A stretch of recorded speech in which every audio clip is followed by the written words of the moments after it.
It's 8 p.m. and here are our top stories. We're following a wildfire near Pagosa Springs spanning hundreds of acres. The latest on the Plumtaw fire burning near an airport and forcing neighborhoods to evacuate. Crimes of opportunity. Colorado becoming one of the worst states for vehicle theft. If you don't hold these people responsible, they're not ever going to do anything. As thieves run rampant, victims attest it's only getting more dangerous from here. They're just going to continue to break the law and just keep the same cycle going. Coloradans condemning hate after Saturday's mass shooting in Buffalo. And some local communities say the best defense is a good offense.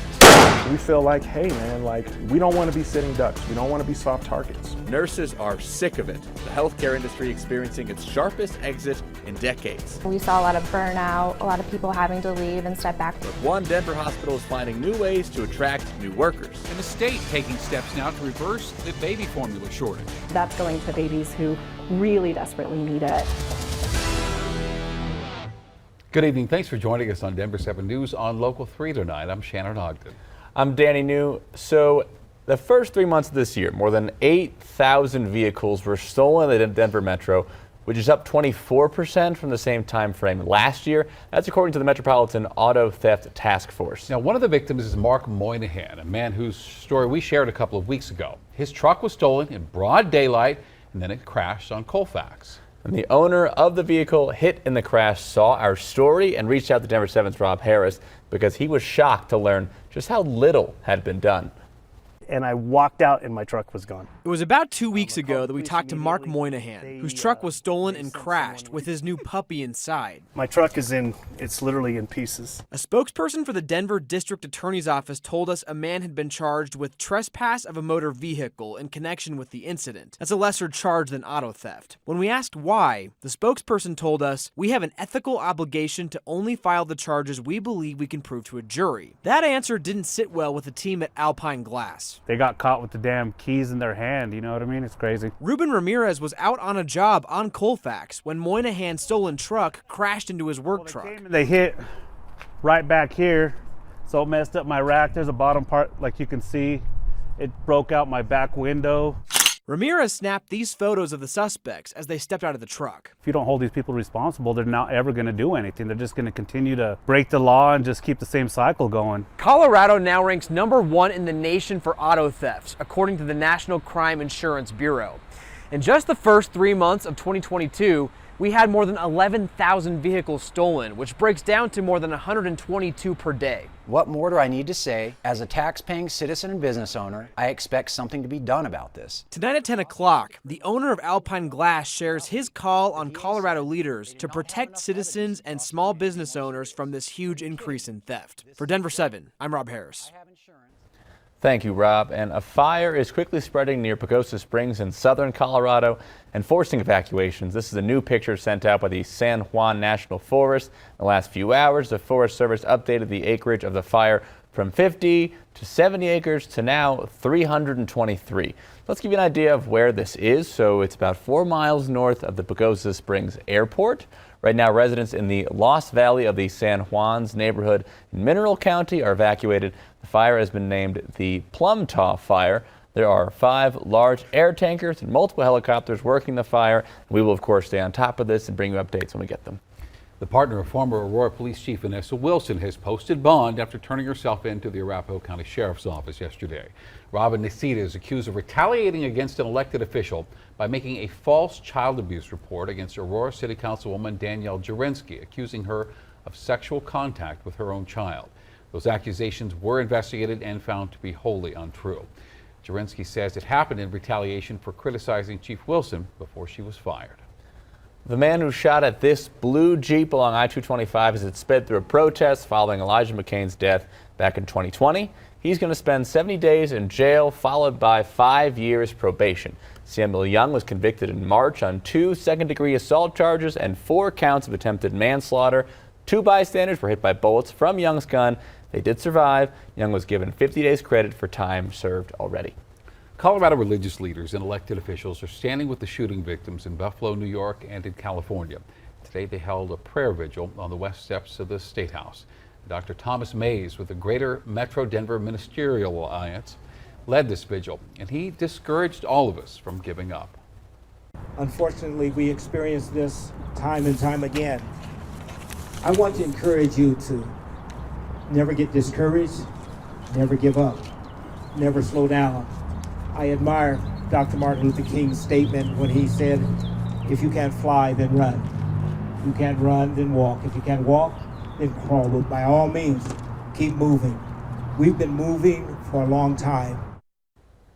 Another vigil is just getting started in Denver, 8 o'clock at the MLK statue in City Park. Concerns over violence and crime have prompted many Americans to consider buying and learning how to use a firearm. The owner of Denver's new 1770 Armory tells us times have changed and they're now seeing an increase in black gun ownership. He says every time there's a mass shooting, especially one that is racially motivated, it makes some people more open to owning and learning how to use a gun. We're not going on the offense and doing all that kind of stuff. We're strictly defense. So, you know, when something like that does arise, we can mitigate the amount of bloodshed from the innocent people. If you are interested in learning more, 1770 Armory will be actually hosting its grand opening this Friday from 10 to 6 at Shoot Indoors, Denver. Happening right now, Aurora School Board is deciding the future of 2 elementary schools. The schools up for debate are Sable Elementary and Paris Elementary. The district says both schools have had low enrollment. So if the board decides to close Sable or Paris, that could happen as early as next May. We'll have an update for you tonight at 10. Colorado is taking steps to help families in our state through the nationwide baby formula shortage. Governor Polis announced today the state is partnering with Mother's Milk Bank in Aurora. The goal is to encourage more donations, both milk and money, to help families during the shortage. We're fortunate that the governor is committed to helping us put this message out there. We really want to iterate that we have a need for milk donation right now to help support families. We're really grateful there's an opportunity here to spread the word about that.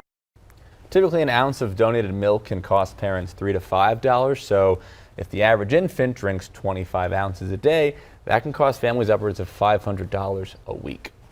House Democrats proposed an emergency funding bill today that would give the FDA $28 million to help the baby formula shortage. The funds would increase staff in charge of inspecting formula before it's sent to the grocery stores. It'd also help companies better prepare for future shortages.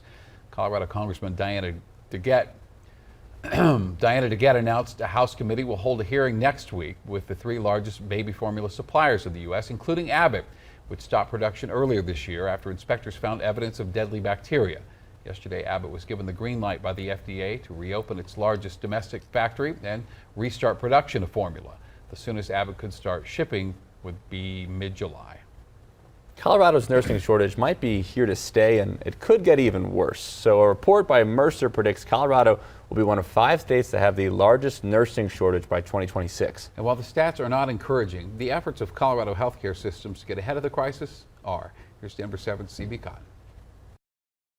Danny Shannon, nurses here at UC Health tell me the stress from the pandemic was second to none. From COVID patients to changing protocols, it was a lot for them to handle. And nurses at hospital systems across the state, many of them walked away from the profession entirely. So UC Health is doing something new to retain and support nurses. UC Health has created a new role called Clinical Education Resource Nurse, also known as CERN. These specialized nurses are tasked with mentoring other nurses who are working for the first time in a hospital setting. UC Health currently has 9 CERNs providing mentorship to UC Health's medical surgical unit. UC Health hopes to expand the program because they've seen such positive results.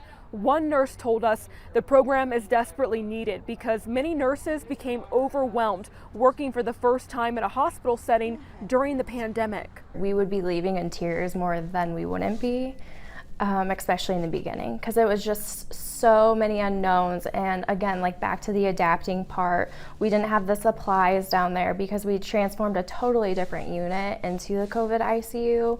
We lost half our staff just a split between the medical ICU and the COVID ICU. And so yeah, just facing days like that. And coming up on Denver 7 News at 10, we'll hear more about this program and we'll take a closer look at the nationwide nursing shortage. For Denver 7 News on Local 3, I'm CB Cotton. Thank you, CB. We'll go a little more in depth right now as well. The U.S. could see a nursing labor gap of nearly 500,000 by 2025.